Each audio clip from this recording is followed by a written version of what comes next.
Hello guys, welcome back to the channel the creepy guys. Thumbnail చూసి వీడియోలో matter మీకు already అర్థమై ఉంటుంది. ప్రీవియస్గా నేను అప్లోడ్ చేసిన షార్ట్కి మీరు చూపించిన లవ్ అండ్ సపోర్ట్కి చాలా థ్యాంక్ యూ గైస్. నేను ఇచ్చిన 13 కమెంట్స్ టార్గెట్ని చాలా ఫాస్ట్గానే కంప్లీట్ చేస్తారు. So here I am with the long video.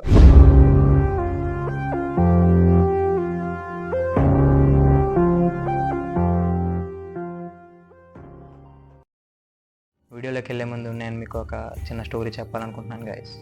అయితే ఈ స్టోరీ ఒక ముగ్గురు అమ్మాయిల చుట్టూ తిరుగుతుంది. అయితే వాళ్ళ ముగ్గురు ఒకరోజు నైట్ అవుట్కి ప్లాన్ చేసి ఏదో ఒక క్రేజీ థింగ్ చేద్దామని చెప్పి బ్లడీ మ్యారీ రిచువల్ గురించి డిస్కస్ చేసి ఆడడం స్టార్ట్ చేశారు. వాళ్ళు బ్లడీ మ్యారీని పిలవడం స్టార్ట్ చేశారు. Bloody marry, bloody marry, bloody marry అని ప్రతి కాల్కి వాళ్ళ సౌండ్ని పెంచుతూ 13 టైమ్స్ అలా పిలవగా బ్లడీ మ్యారీ వాళ్ళకి ప్రత్యక్షమైంది. అయితే ఏ అమ్మాయి అయితే మిర్రర్కి బాగా దగ్గరగా ఉందో ఆ అమ్మాయిని బ్లడీ మ్యారీ ఆ విండోలోకి లాగి తన ముఖాన్ని స్క్రాచ్ చేసి తన ముఖాన్ని పాడు చేసేసింది. అయితే అప్పటి వరకు హ్యాపీగా ఉన్న వాళ్ళ నైట్ అవుట్ ఒక్కసారిగా సాడ్గా మారింది. అయితే ఈ స్టోరీని చాలామంది నమ్ముతారు, చాలామంది ఫేక్ అంటారు, కొంతమంది అయితే ఎవరో క్రియేట్ చేసింది అని అంటుంటారు. ఏది ఏమైనా సరే డిస్కషన్ మొత్తం వచ్చి లాస్ట్ కాగేది బ్లడీ మ్యారీ ఎవరు అనే క్వశ్చన్తోనే. అయితే ఆ క్వశ్చన్కి ఆన్సర్ ఇవాళ వీడియోలో మనం చూద్దాం.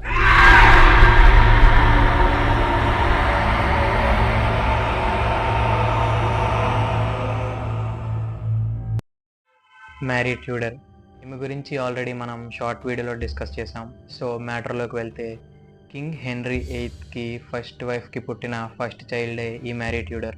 అయితే king henry 8th frequent marriages వల్ల వేరే వేరే రిలీజియస్ పీపుల్కి కూడా వీళ్ళ కింగ్డంలో ప్రయారిటీ ఉండేది.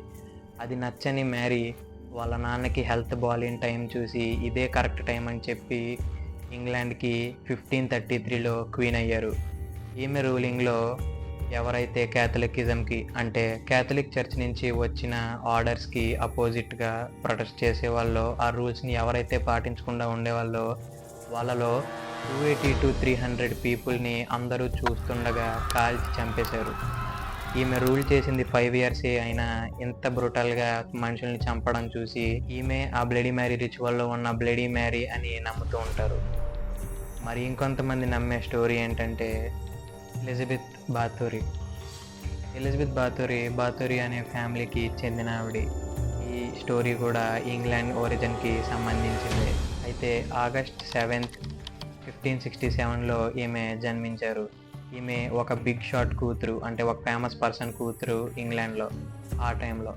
అయితే ఈమె ఎంత మంచిదంటే వాళ్ళ ఉండే రీజియన్లో, వాళ్ళ కింగ్డంలో వాళ్ళు ఉండే రీజియన్లో అమ్మాయిలకి సేఫ్టీ లేదని చెప్పి చాలామంది అమ్మాయిల్ని వాళ్ళ ప్యాలెస్లోనే జాబ్కి తీసుకువెళ్ళి వాళ్ళని అక్కడే తనతో పాటు ఉంచుకునేది.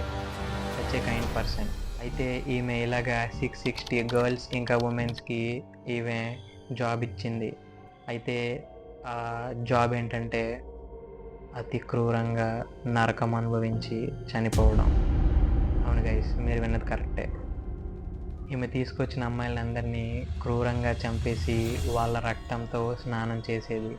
అయితే అన్ఎక్స్పెక్టెడ్గా ఒకరోజు ఎటువంటి ప్రాబ్లం లేకుండా ఈమె చనిపోయారు.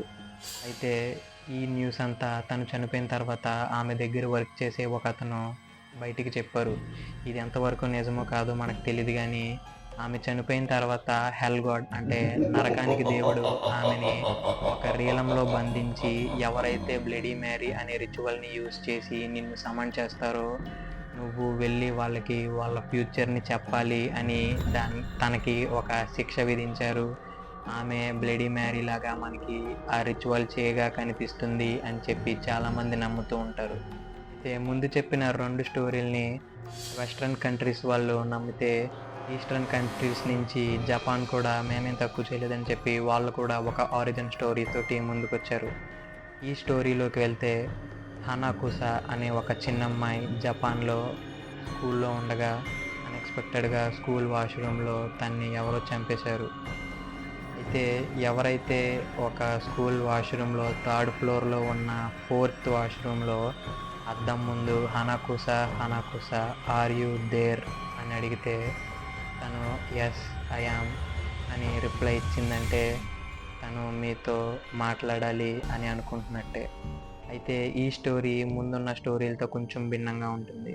అయితే తను రిప్లై కరెక్ట్గా ఇచ్చిందంటే యు ఆర్ సేఫ్, మీ ఫ్యూచర్ గురించి హనాకోసా మీకు చెప్తుంది.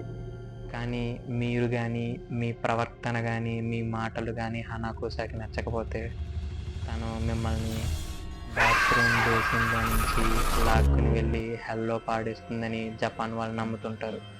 అందుకనే వాళ్ళు బై ఛాన్స్ కూడా ఎప్పుడు ఈ బ్లడీ మ్యారీ అనే దాన్ని వాడరు. ఇంకా దీని నుంచి ఒక బోనస్ ఫ్యాక్ట్ ఏంటంటే జపాన్ వాళ్ళు నెంబర్ 4ని హెల్ నెంబర్గా నమ్ముతుంటారు. నెంబర్ 4ని వాళ్ళు మ్యాక్సిమం యూజ్ చేయరు. నెంబర్ 4ని పలికే స్పెల్లింగ్ ఇంకా డెత్ని పలికే స్పెల్లింగ్ రెండు ఒకేలా ఉండడంతో వాళ్ళ బిల్డింగ్స్లో కూడా నెంబర్ 4ని తీసేశారు. నెంబర్ 3 తర్వాత డైరెక్ట్ నెంబర్ 5th ఫ్లోరే వస్తుంది. అయితే గైస్ ఇలాగా బ్లడీ మ్యారీ అనే స్టోరీలు ఎవరికి వాళ్ళు రాసుకున్నారు. మీకు కూడా ఏమైనా ఉంటే కింద ఫ్రీ టు కమెంట్ చేయండి. వీడియో మీకు నచ్చింది అనుకుంటున్నాను. నా నరేషన్ కనుక మీకు నచ్చితే కమెంట్ చేయండి, లైక్ చేయండి, మీ ఫ్రెండ్స్ అండ్ ఫ్యామిలీకి షేర్ చేయండి. Keep supporting guys. 200 ఫ్యామిలీని మొన్నే రీసెంట్గా రీచ్ అయ్యాం. ఇవి ఇంకా కంటిన్యూ చేస్తూ ఉంటాం. వీక్కి మేము ఒక 3 to 4 షార్ట్ వీడియోస్ని అప్లోడ్ చేయడానికి ట్రై చేస్తూ ఉంటాం. మీ సపోర్ట్ మాకు కావాలి గైస్. సో ఖచ్చితంగా ఛానల్ సబ్స్క్రైబ్ చేసుకోండి. వీడియో నచ్చితే లైక్ చేసి కమెంట్ చేయండి. Thank you guys. Signing off team creepy guys.